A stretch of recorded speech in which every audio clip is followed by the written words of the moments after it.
Good morning. From the very beginning of this experiential experience, this journey of experience, what I'm referring to, not only the search that awaits us all, but I'm alluding to, I'm naming my efforts that went into putting together these presentations, these sharings, essentially is what they are. Experience and experimenting. And from the very beginning, it's necessarily been about words. This has been a journey of words for me, how to use them, how to put them together. And this has included many aspects of word usage, origin of words has been the recent theme that's been running through my videos. Yesterday was a really interesting one about, and what was interesting for me, at least it was interesting for me because I was in the throes of this. I was in the middle of this when I chose to share it. So, for better or worse, you got a glimpse into how my mind is working, how my mind is evolving, how I use my mind as a tool of inquiry and about being a listener. And I listen not only to those around me and those things around me, because we all have songs.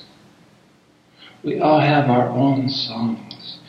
Trees have songs. The sky has a song.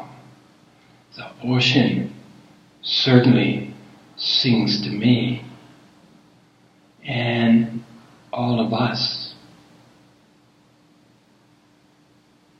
have a song that's available to everyone if we but listen, if we train ourselves to be increasingly sensitive to sound.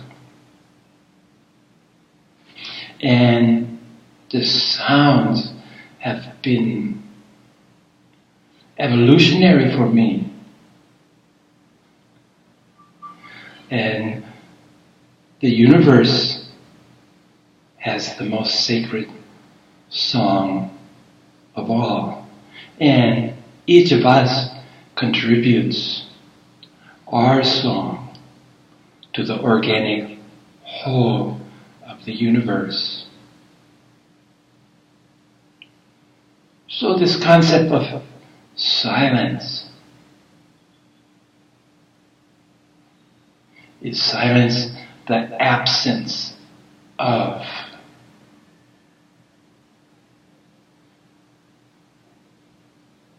communication,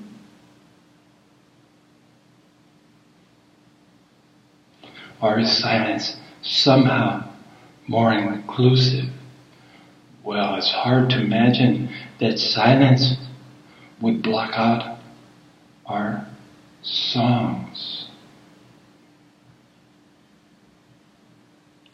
And all of this usage of words, the origin, our selection, our process of choosing which words we give voice to. We give voice to silence, after all, don't we? And are we coming from silence as we give this voice of silence? Is this silence a state of mind? Or is it the absence of communication? All of these things I talked about yesterday and referred to them as gentle murmurings, sounds that weren't quite clear, that were emanating from in, and learning to pay particular attention to the origins of words, striving to eliminate those that came from the mind to the throat without cycling through the heart. Now the opposite, words straight from my heart to my mouth, I embrace them. They're gems, and they're usually composed of thoughtful, loving, comforting, embracing, unifying words, whereas the opposite was not always so.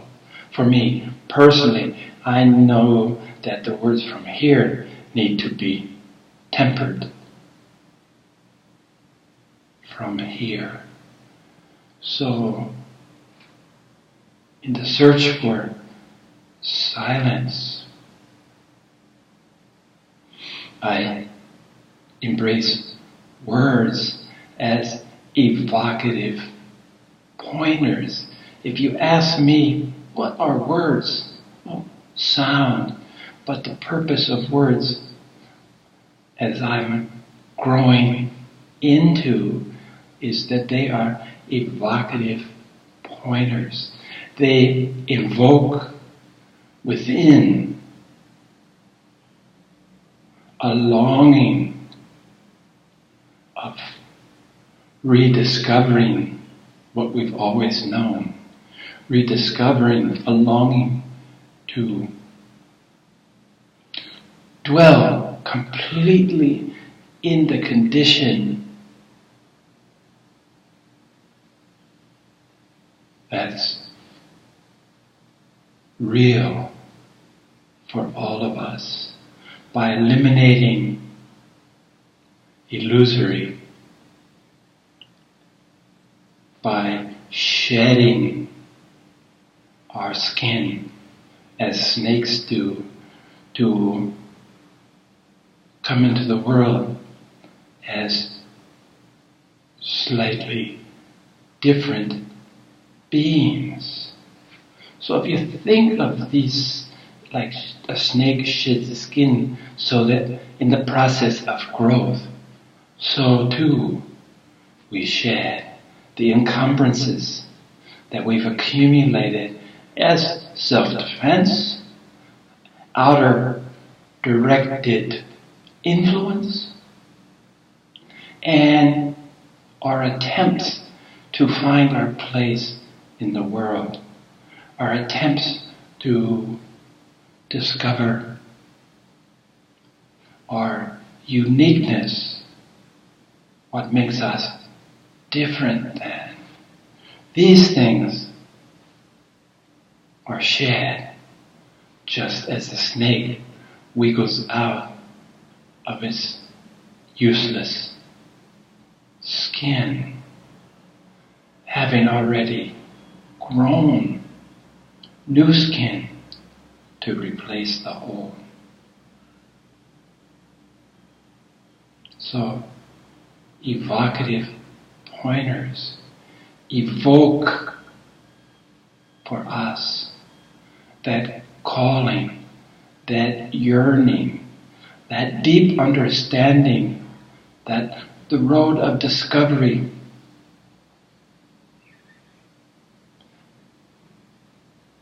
culminates in embracing what we've always known, the universal, the commonality, the unification of each and every one of us as part of the whole.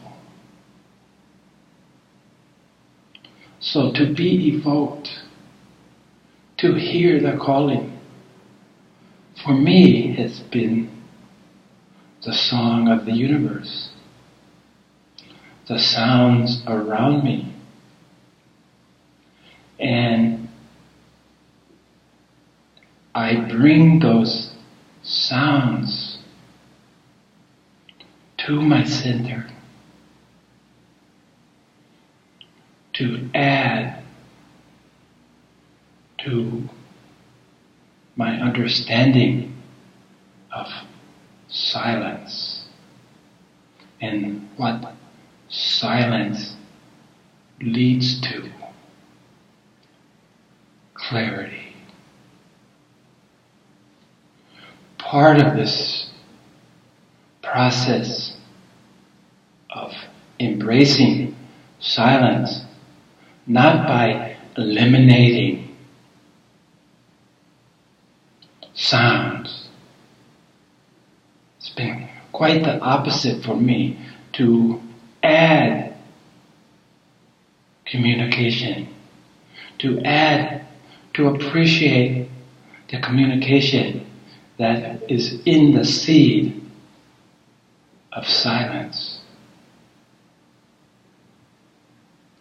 And to understand that for me personally, the journey to clarity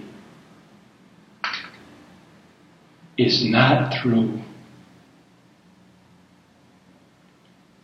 my previous misunderstanding of silence being the lack of sound. Silence and quiet became silence and communication. And communication has many forms. I'm choosing words to talk to you now, but the process, the origin of these words is of critical import. And much time has been spent, as you probably aware of by now, much time has been spent in this examination. This understanding that words evoke, words, when used correctly, when their origin is pure, when they're tempered by the heart, just light and love is therein contained.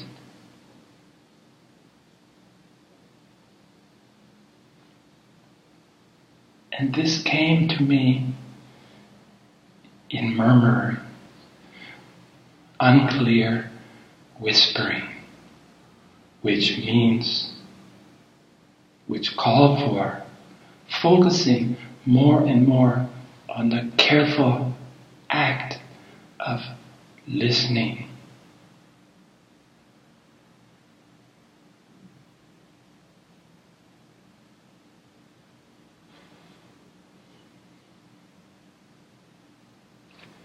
And where I'm going today,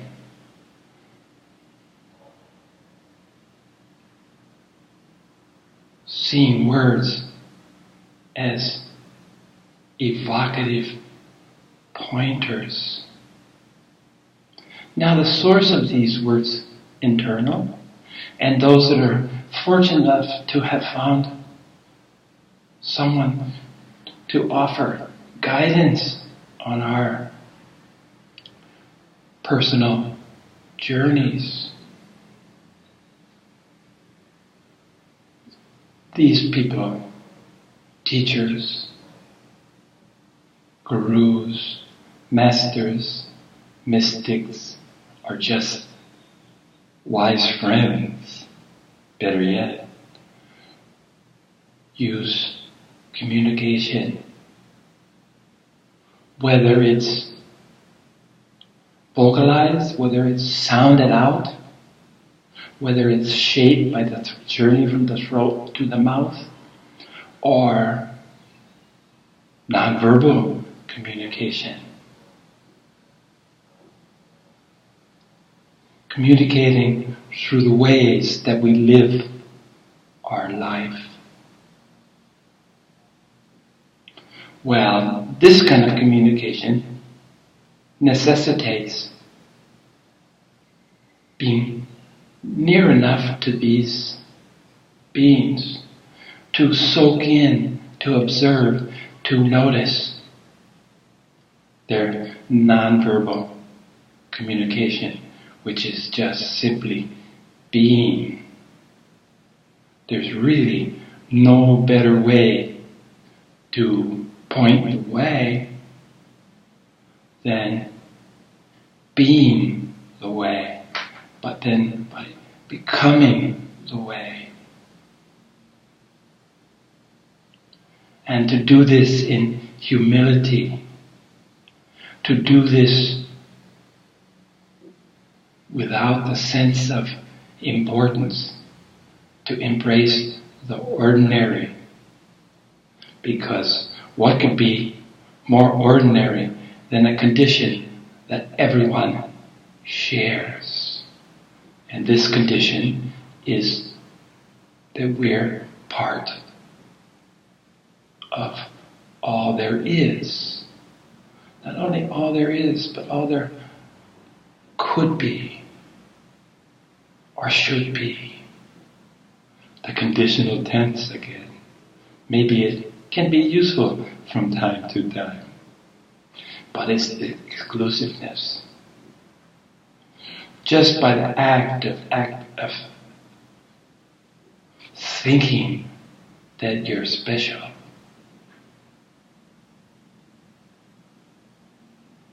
is already creating not only unnecessary boundaries, but creating false pride, which becomes ego, which by its very nature is false, and can become the biggest trap of all, thinking that you're special, thinking that you're different from those around you, thinking that you've attained something that they haven't, results in a spiritual ego and becomes the last temptation. I just read something about why both Buddha and Christ in their lives, when they were experiencing their last temptation, why did the voice that they heard tempting them, why was it feminine? And as they were both men in a man's body, would be the opposite that would attract them, could tempt them. So maybe that voice in the last temptation is feminine if you're a male.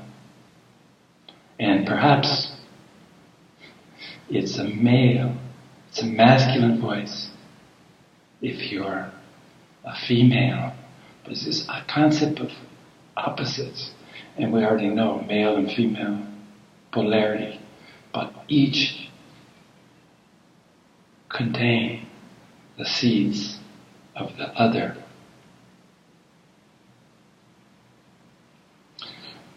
Perhaps I've repeated this so many times because this is of particular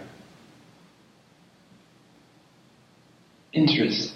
That's why I emphasized it, because on my journey, as I'm sharing with you, this was a critical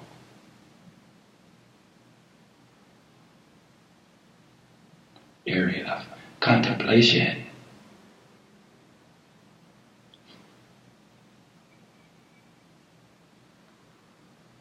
But it's within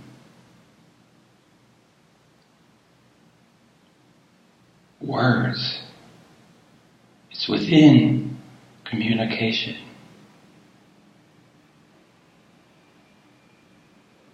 That we're able to do what we can.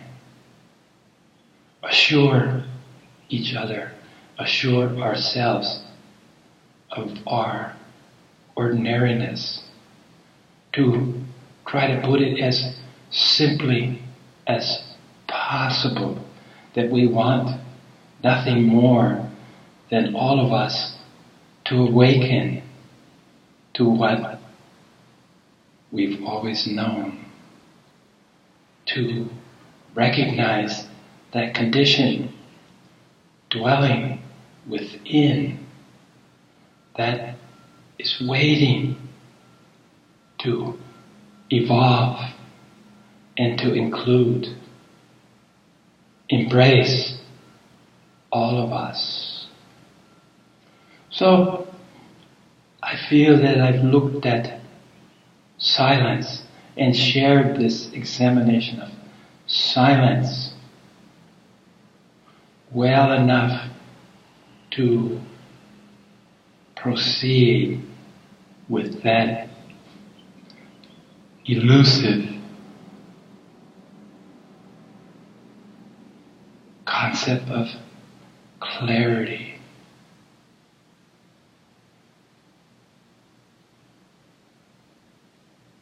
I discovered for myself that clarity was not simply about clearness, able to see through. The state of clarity is not attained by adding things to it. In fact, it's one polarity. Its polarity being doubt, which took me so long to arrive at this understanding. And how do I include when clarity seems to imply the absence of doubt? Yet, within the polarity of doubt, it's easy to see that the seed of clarity was there. So, it's been much more difficult for me to accept that in clarity that there's also the seed of doubt. When I look at one side, doubt, it's pretty obvious that the seed of clarity is there to uplift you. It's there that as the seed of clarity expands, areas, the arenas of doubt become increasingly smaller.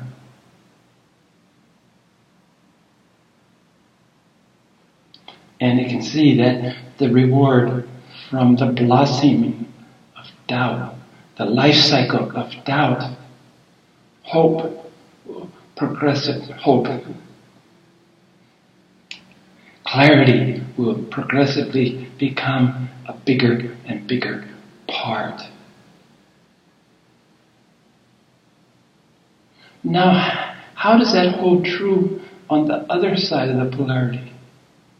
It has to hold true. There can never be an exception. That old idea of exceptions prove the rule is of use to science, perhaps, but in the realm of absolutes, continuing absolutes, there's no room for exceptions.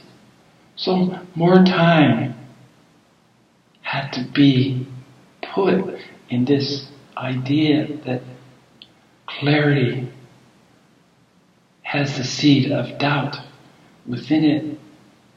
And what possibly could be the benefits of this as the other side? Doubt has clarity within, and that's encouraging. We can see readily that it's leading us towards a good thing. How about here? And this is when I started to understand that my relationship to clarity, experiencing it in brief moments of time, in the interregnum, in the space between breaths, in the space between heartbeat, and more difficult to measure is the space between moments of now.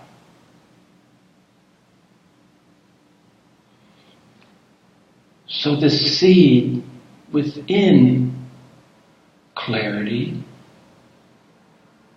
the seed of doubt, progressively grows. And where is the usefulness in doubting? Well, doubting is a tool like clarity itself. I came into this world full of doubt. Doubt is what sustained, pushed, nurtured, if you will, my own inquiry, my own search was from doubt. And this is revolutionary for me. This is very new. This is in between the space of yesterday and today that I could begin to understand the usefulness of doubt and see that doubt has been a guiding energy. It's healthy to doubt. It's healthy to not accept what your senses tell you, but to question. Because from doubt, doubt is the origin of questioning. And questionings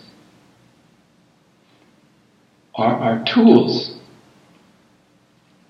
to arriving to the state, the place we've always been. The journey itself is illusory because we go nowhere. And the impetus for this journey to nowhere or now here, this impetus is doubt. And as we shed one cocoon, as we metamorphosize to the next expression, as a caterpillar metamorphosizes into a butterfly, as we shed the confines, as we shed the skin, our skins that will allow the new skin grown below the old skin, the new self, the new expression of self can come into fruition. And it's all motivated by doubt. And then we'll experience times of clarity when everything is clear. When we feel that we know what is available to know. And then that doubt starts building again. The doubt within those brief glimpses of clarity propel us to begin the understanding that there's nothing static in this process. There's no place to go, to stay, to be. It's the state of being which implies the difference between to be and being. Being is a continual process. And it's that doubt that comes up into our clarity when we think, aha, I'm there. The doubt within, the seed of doubt, begins to grow. And the purpose of this doubt is to keep us from becoming complacent, keep us from assuming that we're there. It's not a static journey. The steps continue. The steps are infinity. The infinity that spirals into the galaxies yet unknown. So it's this scene, it's this understanding of words, evocative pointers. These words can become pointers, just as clarity, just as doubt, just as silence, just as communication. None of them are meant to be permanent. They're they're temporary, and they contribute to the transcendent nature and experience that life truly is. And it's here, through listening carefully and being evoked, to propel us to continue our journey.